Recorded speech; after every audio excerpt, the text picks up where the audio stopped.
अहाँ सब सुनि रहल छी नैना म्यूजिक के प्रस्तुति। बजरा में दर्द, बजरा में दर्द, बजरा में दर्द।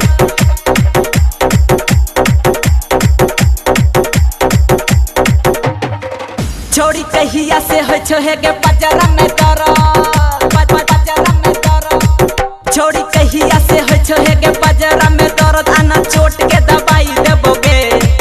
छोड़ी कहिया से हो छोहे के बजरा में दर्द, आना चोट के दवाई देबोगे। ये ओही जब बजायर दबोगे है दबोगे है, ये मुँह सांस सायर दबोगे है दबोगे। ये ओही जब बजायर दबोगे है दबोगे है, ये मुँह सांस सायर दबोगे है।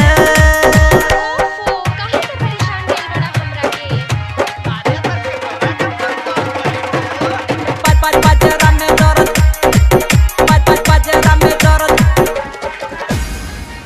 अहाँ सब सुनि रहल छी नैना म्यूजिक के प्रस्तुति। गायक सरोज संगम।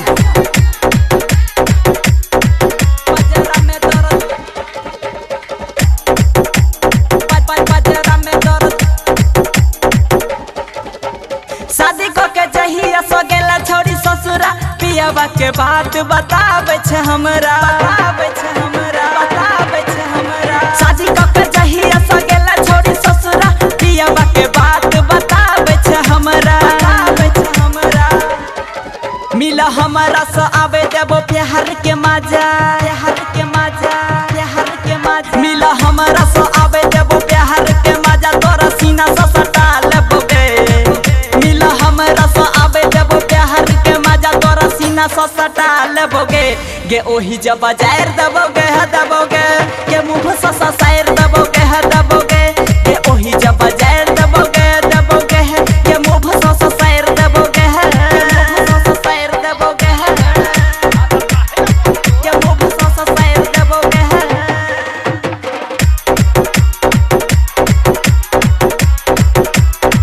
अहाँ सब सुनि रहल छी नैना म्यूजिक के प्रस्तुति।